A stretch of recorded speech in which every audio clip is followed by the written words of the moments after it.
10 неожиданных вопросов на эрудицию и общие знания. Постарайтесь ответить правильно хотя бы на часть вопросов, и можете считать себя самым эрудированным. Давайте вместе немного прокачаем свой мозг. Не забудь подписаться и поставить лайк, чтобы увидеть новое видео первым. Как называется умеренное или крайне редкое употребление в пищу мяса?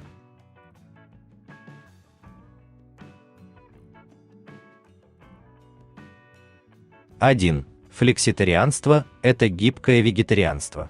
Название направления образовано от слияния английских слов flexible, то есть гибкий, и vegetarian – вегетарианец. Суть подхода заключается в том, что флекситарианцам можно есть мясо, но не ежедневно, а по определенным поводам или по желанию. Таким образом, эта модель питания не призывает полностью отказываться от мяса, яиц, молока, рыбы, однако рекомендует ограничить их употребление. Мясо свиньи называют свининой, а мясо коровы – говядиной. Почему?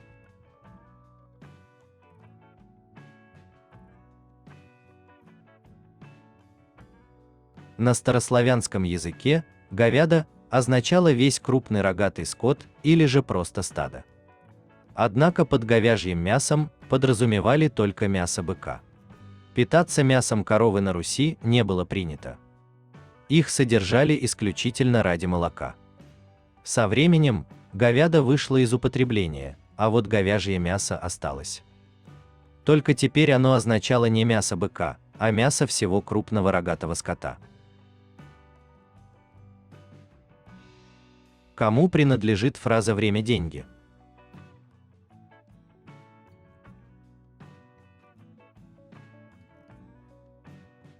Немногие знают, что фраза «время – деньги» принадлежит перу известного американского политика и видного деятеля науки Бенджамину Франклину. Он много писал и оставил после себя большое количество интеллектуального труда. В одном из своих произведений «Совет молодому купцу», которое Франклин написал в 1748 году, он пишет: «Помни, что время – это деньги». Есть предположение, что Франклин позаимствовал эту фразу у философа из Древней Греции Теофраста. Фраза тогда звучала так: «Время – дорогая трата». Что общего между графитом и алмазом?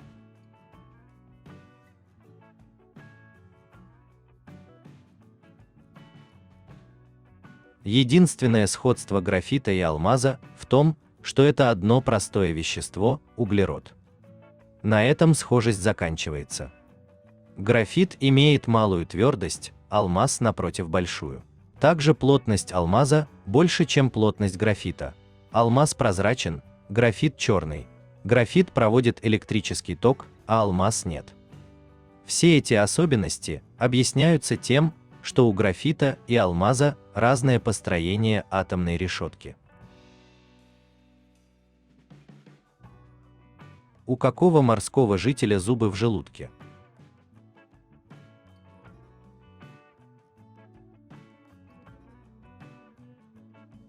У крабов всего 3 зуба, один средний и 2 боковых, представляющих собой выросты из кальция. Правда, расположены они в животе. Зубы являются частью желудочного аппарата и помогают измельчать пищу. Кроме того, крабы могут издавать звуки, похожие на рычание, при помощи этих зубов, если их побеспокоить. Почему один из видов летней обуви называют сланцы?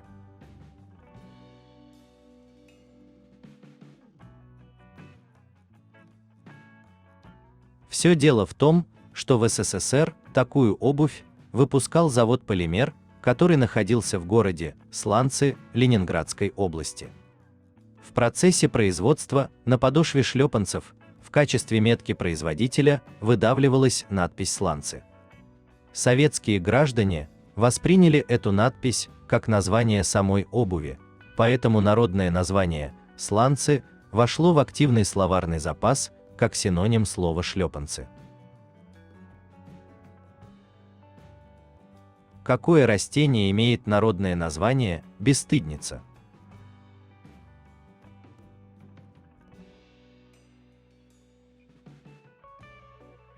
Бесстыдница – так люди прозвали эвкалипты за то, что они раздеваются, сбрасывают кору, оголяя ствол. А за уникальную способность осушать почву ученые прозвали это дерево живым насосом. Всего за сутки дерево вытягивает из земли более 300 литров воды. А вот на родине в Австралии, где вечнозеленый эвкалипт составляет 90% леса, его называют иначе – деревом чудес, деревом жизни и даже алмазом лесов. Польза, которую он приносит, неоценима. Австралийцы активно используют кору для производства бумаги. Кольцо какого цвета на олимпийском флаге символизирует Европу?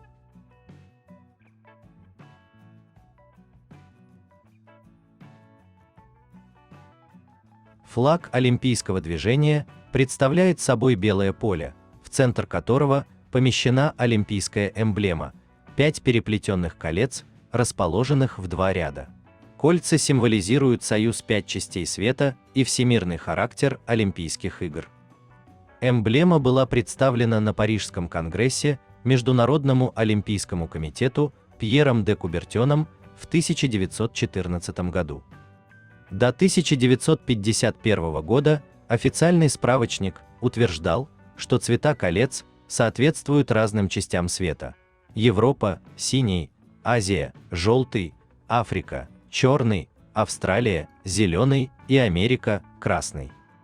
Однако позже это было удалено оттуда, так как не было никаких доказательств, что Пьер де Кубертен подразумевал именно такое распределение цветов.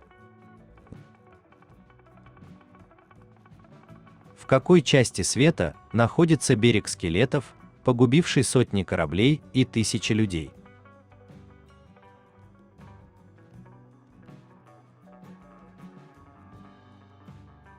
Берег скелетов находится в юго-западной части африканского континента. Безжизненная атмосфера пустынного берега переплетается с неповторимо красивым ландшафтом. Своим жутким названием берег обязан истории, случившейся здесь очень давно. Однажды на берегу нашли 9 обезглавленных скелетов и останки ребенка в хижине неподалеку. Среди костей одного мертвеца лежала табличка с текстом на неизвестном языке. Выяснить личности людей и обстоятельства их смерти так и не удалось. Дурную славу берег скелетов получил из-за множества кораблекрушений, которые произошли в местных прибережных водах. Специалисты объясняют трагедии частыми туманами, непостоянными течениями и мощным прибоем, но для моряков это место является настоящей аномальной зоной. Пищевая добавка Е174 – это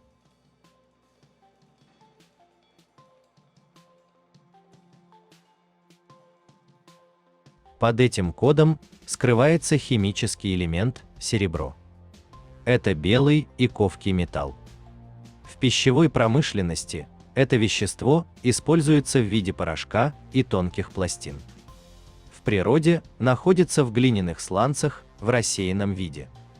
В основном серебро используется для декорирования кондитерских изделий. Такое вещество придает им характерный блеск. Добавка редко используется в пищевой промышленности из-за высокой стоимости. Помимо пищевой промышленности, серебро применяется для обеззараживания воды во время изготовления зеркал, ювелирных изделий. Иногда покупатели интересуются, сколько Е174 можно употреблять человеку без негативных последствий для организма. Предельное его безопасное количество – 7 микрограммов в течение суток.